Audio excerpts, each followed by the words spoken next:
Hello, hello, happy Thursday. Thank you so much for joining me today.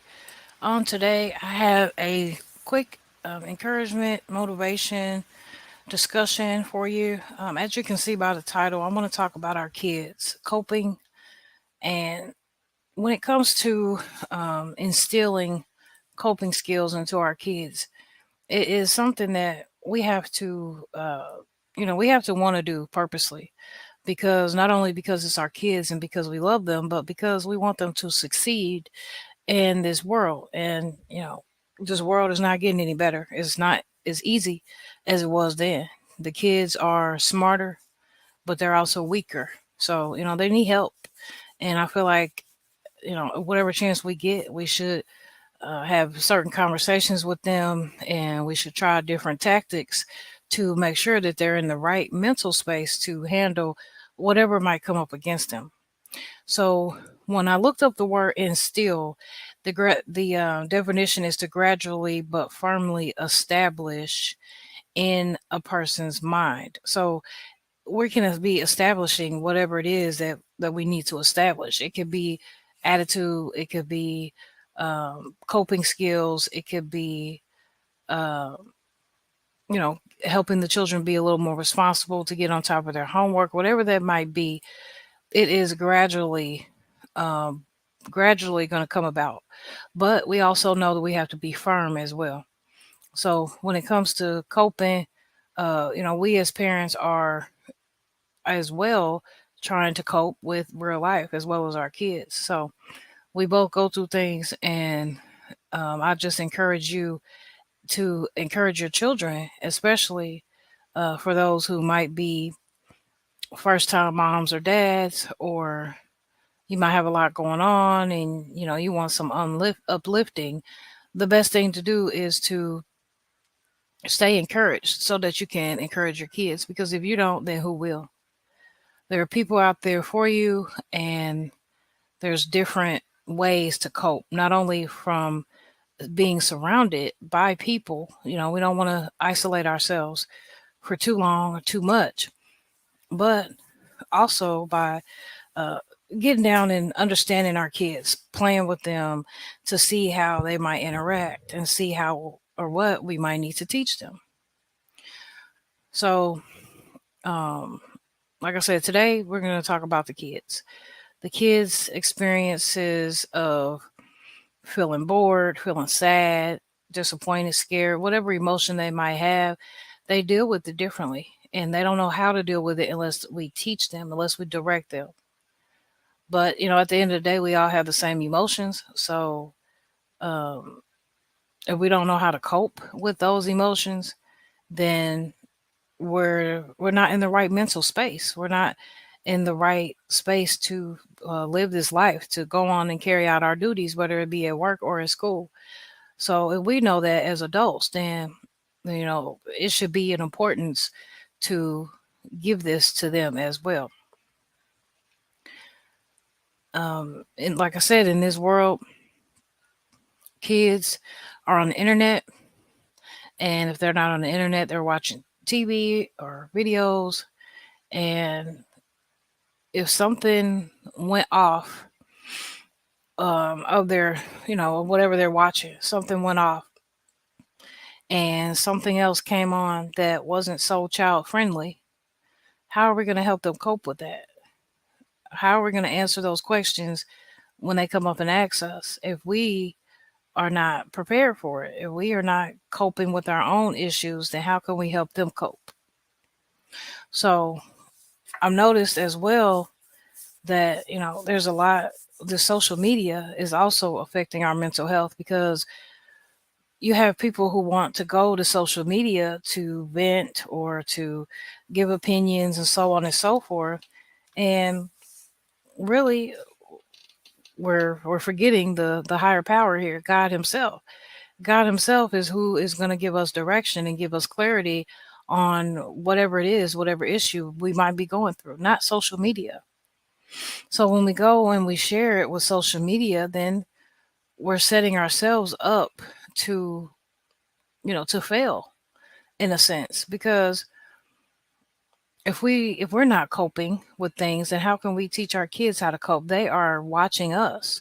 They're seeing everything that we're doing, and if they see us, whether it be on social media or in our day-to-day life, losing all control or giving up on projects or whatever that might be, then they're going to do the same thing.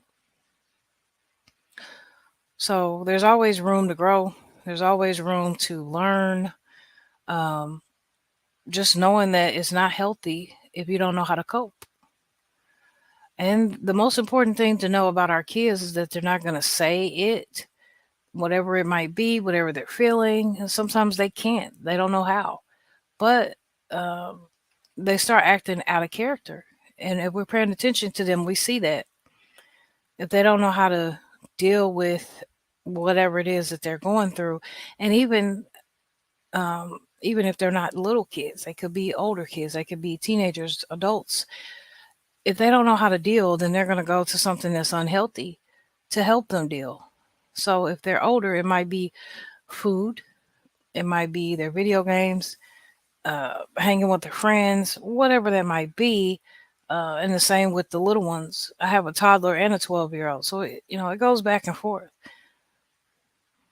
But what they're going to do is it's going to be unhealthy for them, and they're going to end up skipping over things that are important because of how they feel. And we might not know if we don't talk to them or if we're not paying them any attention. So instead of doing homework, they are, playing their games, or they left the house to be with their friends and knowing they're not supposed to. And if the parent is stressed out with whatever is going on with them and they're not really paying attention, then how often is this happening and how is it hurting our kids? They're not able to cope because they might not know how to talk about it. And we, as the parent, are not paying attention to recognize something's wrong. And as a parent, me personally, I'm always learning. I'm always learning new ways to um, make this life easier for my kids because it's already hard enough. And kids who lack that relationship with their parents, not to say that you don't take care of your kids and so on and so forth, but it's more than providing for them. It's more than material things. It's conversations, it's skills, it's real life events to teach them that there is life more than what you see. It's more than just good enough for going to school. There's a lot of things that you got to deal with too. Um, let's just say you have a teenager who's working on their homework and they don't understand it. They might leave it to go play basketball instead of coping. So at the end of the day, what have they done? They went and played with their friends again, and they added more stress on themselves because they still have this assignment that got to be done. But what are we doing as parents? Are we helping them to research with this assignment? Are we helping to redirect their attention? So, with all that, I want to encourage you with two coping strategies. And they're proven to work because I try 'em myself. And I say try because we're never going to be perfect. We're never going to get it right. But the least we can do is keep trying. So, number one is emotion focused cope. If you're stressed, if you're less confident, it will help gain confidence. And it's important for different situations, like situations that can't be changed, right? So we are emotionally driven individuals. And this world becoming the way it is becoming has making it even worse. But we got to realize that we have some things that we are going to come up against that we simply cannot control. But I know who can. And God is proven to come in and take any situation and make it anew if you just seek him, if you continuously seek him. So we have to pair these strategies and tips and tricks and things that we talk about with the power of God, because without him, then none of this is going to be possible. Without him, then we are always going to feel anxious about things that we can't control. So that's one of the most important things to tell our kids. They might be getting upset because they can't tie their shoe or they can't put their toy back together. But we have to let them know that you can't fix that and you can't get upset about that. And if they're younger, it's going to take a few times. But I encourage you to be repetitious. Don't give up on your kids. Keep going. And, if you see that you need to correct them or pull them out of some type of mood that they're going into, don't forget that you have to keep doing that, because even if they're 15, 16, 18 years old, they need that over and over and over again to know that you're paying attention and that something is going on with them and that they need to change it. At that point, they're going to get self-aware. No matter how old they are, we have self-awareness. So yeah, it should work out in your favor. Like I said, these are ways that are proven. And the second strategy is focused coping. And that just means taking actions to take control of certain things, whatever it might be, especially if it's a difficult situation. So I like to always let my daughter know that life can be stressful, but I want to let her know that she got to focus on what she can change.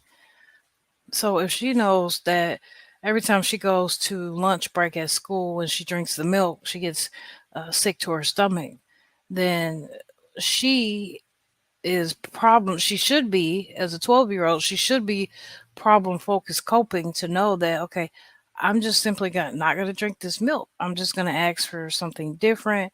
In that case, we're able to change the action that is making us feel sick, literally, or it could be making us feel off track mentally or whatever that might be. We got to change it for ourselves if we can. Kids, they have issues with things like not making the basketball team or homework issues, or maybe they don't feel like they're part of the crowd. They might feel left to the side. And that's because kids nowadays are more vulnerable. Like I said at the beginning, they are smarter, so much smarter, right? But they're weaker. So we have to let them know that the power that they're looking for is on the inside of them, and whatever that might be, whether it be in school, being smart, whether it be in being able to be patient, being able to ignore, forgive, whatever that might be, just to grow, just to develop, we have to let them know that the power is in them. And without God, without a relationship with our Heavenly Father, then we're never going to see that power. We're never going to believe that we have that power until we start to seek His face and He starts to show it to us. And we know this, hopefully, as adults, but we have to tell our kids, we have to instill this in our kids. It's another coping mechanism. Simply drawing closer to Christ. It's funny because my 4-year-old, with over the last year, I've had a lot of changes with me and my relationship with Christ, and all she sees is me praising and worshiping and talking to God all day, literally, in everything that I do. And she's starting to do the same thing. And she's seen pictures and she'll say, "Is this Jesus?" She says, "Oh, I love you, Jesus," and things like that. So that's just something um, that we know is working. God Himself, the ultimate strategy is to draw closer to Christ, to pray to Him, to lift up our children in prayer, and teach our children how to lift themselves up in prayer and continue to do so. I want you to let them know, don't quench their potential for somebody else, because there's a lot of people out there not talking about the goodness of God. And I don't want your children or mine to get around others who make them feel like they're wrong for talking about how good God is. And we don't just talk about Him when He's providing a blessing. We talk about Him all the time. So let's seek God, let's seek His face, let us pray, push, pray until something happens in seeing a difference in your children and coping mechanisms and in yourself, because it's possible. So I pray you be encouraged by this video. Please don't forget to leave me a comment. Let me know what you think. I hope you have a good rest of your night. Stay blessed.